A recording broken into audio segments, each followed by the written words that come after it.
ಸಮಾಜದ ಅಭಿವೃದ್ಧಿ ಹಾಗೂ ರಾಷ್ಟ್ರ ನಿರ್ಮಾಣದಲ್ಲಿ ವಿದ್ಯಾರ್ಥಿಗಳ ಪಾತ್ರ ಅತ್ಯಂತ ಮಹತ್ವದಾಗಿದೆ.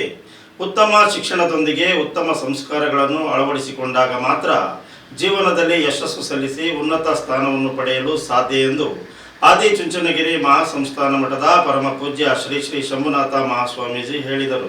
ಪಟ್ಟಣದ ಜೆಪಿ ನಗರದ ಆರ್ವಿ ಕಲ್ಯಾಣ ಮಂಟಪದಲ್ಲಿ ಬಿಜಿಎಸ್ ವಿಜ್ಞಾನ ಮತ್ತು ವಾಣಿಜ್ಯ ಪದವಿ ಪೂರ್ವ ಕಾಲೇಜು ವತಿಯಿಂದ ಆಯೋಜಿಸಿದ್ದ ಗುರುವಂದನಾ ಹಾಗೂ ಪ್ರತಿಭಾ ಪುರಸ್ಕಾರ ಕಾರ್ಯಕ್ರಮದಲ್ಲಿ ಆಶೀರ್ವಚನ ನೀಡಿ ಮಾತನಾಡಿದ ಅವರು, ಇಂದಿನ ವಿದ್ಯಾರ್ಥಿಗಳು ಮೊಬೈಲ್ ಹಾಗೂ ಸಾಮಾಜಿಕ ಜಾಲತಾಣಗಳ ವ್ಯಾಮೋಹಕ್ಕೆ ಬಲಿಯಾಗುತ್ತಿರುವುದು ಕಳವಳಕಾರಿ ಬೆಳವಣಿಗೆಯಾಗಿದೆ.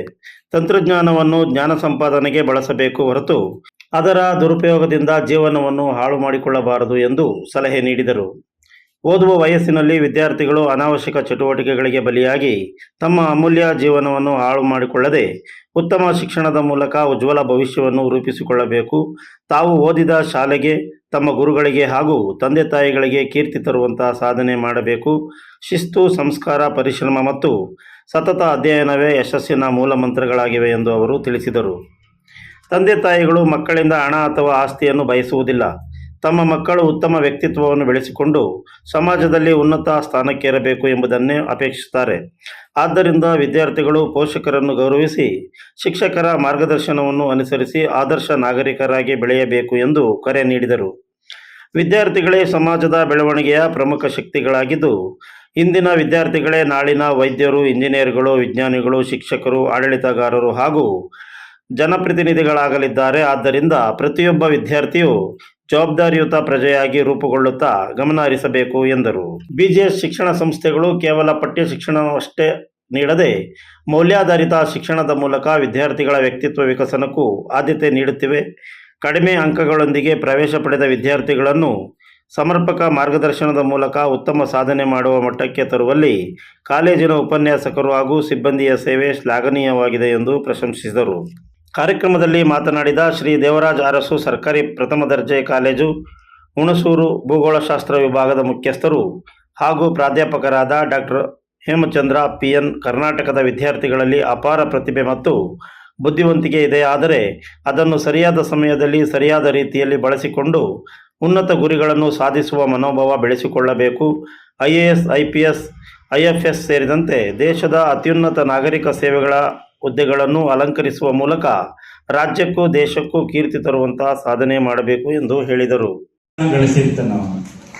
ಮಾತಾಡಿದವನು ಹಿಂಗೆ ತಾಲೂಕಿಗೆ ಪ್ರಥಮ ಸ್ಥಾನದಲ್ಲಿ ನಮಗೆ ಎಲ್ಲ ಸಾಕಷ್ಟು ಸುಮಾರು ಇಂಜಿನಿಯರಿಂಗ್ ಕಾಲೇಜಿನಲ್ಲಿ ಸುಮಾರು ಮೊದಲ ಸುತ್ತಿನ 18 ವಿದ್ಯಾರ್ಥಿಗಳು ಸರ್ಕಾರಿ ಸೀಟನ್ನು ಪಡೆದಿರ್ತಾರೆ ನಮ್ಮ ಬೇಲೂರು PU ಕಾಲೇಜಿನವರು. ಹೀಗೆ ಸಿಂಪನ ಅಂತೇಳಿ, ಭೂಮಿಕಾ ಎಂಬ 2 ವಿದ್ಯಾರ್ಥಿಗಳು ರಾಷ್ಟ್ರ ಮಟ್ಟದಲ್ಲಿ ಅವರು ಕೂಡ ನಮ್ಮ ಸ್ಪೋರ್ಟ್ಸ್ ಅಲ್ಲಿ ಕೂಡ ವಾಲಿಬಾಲ್ ಪಂದ್ಯದಲ್ಲಿ ಆಯ್ಕೆಯಾಗಿ ಹಲವು ಕ್ರೀಡೆಗಳಲ್ಲಿ ಎಲ್ಲ ರಾಷ್ಟ್ರ ಮಟ್ಟಕ್ಕೆ ಆಯ್ಕೆ ಆಯ್ತಾರೆ. ನಮ್ಗೆ ತುಂಬಾ ಸಂತೋಷ ಅಂತ ಈ ಸಂದರ್ಭ ಬಂದಿದ್ದಾರೆ ಅಂತಂದ್ರೆ ಕಾರಣ ಪರಮ ಪೂಜ್ಯರ ಆಶೀರ್ವಾದ. ಯಾಕೆಂದ್ರೆ ಆ ವಿದ್ಯಾರ್ಥಿಗಳನ್ನ ನಾವು ಸುಮಾರು 12 ಗಂಟೆಗಳ ಕಾಲ, ರಾತ್ರಿ 12 ಗಂಟೆಗಳ ಕಾಲವರೆಗೂ ಕೂಡ ಮಕ್ಕಳಿಗೆ ವಿಶೇಷ ತರಗತಿಗಳನ್ನ ನಡೆಸಿ ಅವಳ ಅತ್ಯಧಿಕ ಅಂಕಗಳನ್ನ ಗಳಿಸಿ ಇವತ್ತು ಉತ್ತಮವಾಗಿರ್ತಕ್ಕಂತಹ ಕಾಲೇಜುಗಳಲ್ಲಿ, ರೆಪ್ಯುಟೆಡ್ ಆಗಿರ್ತಕ್ಕಂತಹ ಕಾಲೇಜುಗಳಲ್ಲಿ ಸೀಟ್ಗಳನ್ನು ಪಡ್ಕೊಳ್ಳಿಕ್ಕೆ ಪರಮ ಪೂಜ್ಯರು ಬಹುಶಃ ಆಶೀರ್ವಾದವನ್ನು ಮಾಡದೇ ಕಾರಣ ಅಂತ ನಾವಲ್ಲಿ ಭಾವಿಸ್ಕೋಬೇಕಾಗ್ತದೆ. ಸೊ ಇವತ್ತು ಬಹುಶಃ ಹೊಸದಾಗಿ ಬಂದಿರತಕ್ಕಂತಹ BGSಗೆ ಒಂದು ನಮ್ಮ ಕುಟುಂಬಕ್ಕೆ ಬಂದಿರತಕ್ಕಂಥ ಪ್ರೀತಿಯ ವಿದ್ಯಾರ್ಥಿಗಳಿಗೆ, ದ್ವಿತೀಯ PUCಯ ವಿದ್ಯಾರ್ಥಿಗಳು ಅವರನ್ನ ಸ್ವಾಗತವನ್ನು ಕೊಡ್ತಕ್ಕಂತಹ ಕಾರ್ಯಕ್ರಮ. ಹಾಗೆ ಅದರ ಜೊತೆಗೆ ಪೂಜ್ಯ ಪರಮ ಪೂಜ್ಯರನ್ನು ನೆನೆಯುತ್ತಾ ಗುರುಗಳಿಗೆ ಗುರುವಂದನ ಕಾರ್ಯಕ್ರಮ ಹಾಗೂ CET ಮತ್ತು NEET ಕಾರ್ಯಕ್ರಮದ ಉದ್ಘಾಟನೆಯ ಒಂದು ಕಾರ್ಯಕ್ರಮವನ್ನ ಹಮ್ಮಿಕೊಳ್ಳಿ. ಇದೇ ಸಂದರ್ಭದಲ್ಲಿ UPSC ಪರೀಕ್ಷೆಯ ಮಾದರಿ ಸಿದ್ಧತಾ ವಿಧಾನ, ಅಧ್ಯಯನ ತಂತ್ರಗಳು ಹಾಗೂ ಯಶಸ್ಸಿನ ಮಾರ್ಗಗಳ ಕುರಿತು ವಿದ್ಯಾರ್ಥಿಗಳಿಗೆ ವಿವರವಾಗಿ ಮಾಹಿತಿ ನೀಡಿ ತಮ್ಮ ಸಾಮರ್ಥ್ಯವನ್ನು ದೇಶದ ಅಭಿವೃದ್ಧಿಗೆ ಬಳಸಿಕೊಳ್ಳುವಂತೆ ಕರೆ ನೀಡಿದರು. ಈ ಸಂದರ್ಭದಲ್ಲಿ ಪ್ರತಿಭಾವಂತ ವಿದ್ಯಾರ್ಥಿಗಳನ್ನು ಸನ್ಮಾನಿಸಿ ಪುರಸ್ಕರಿಸಲಾಯಿತು. ವಿವಿಧ ವಿಷಯಗಳ ಪಠ್ಯಪುಸ್ತಕಗಳನ್ನು ಬಿಡುಗಡೆ ಮಾಡಲಾಯಿತು. ಕಾರ್ಯಕ್ರಮದಲ್ಲಿ ಶಿಕ್ಷಣ ಸಂಸ್ಥೆ ಆಡಳಿತ ಮಂಡಳಿ ಪ್ರಾಂಶುಪಾಲರಾದ ದಿವ್ಯಾ ಕುಮಾರ್, ಉಪನ್ಯಾಸಕರು, ಪೋಷಕರು, ವಿದ್ಯಾರ್ಥಿಗಳು ಹಾಗೂ ಗಣ್ಯರು ಉಪಸ್ಥಿತರಿದ್ದರು. You are watching TV 46 News Kannada.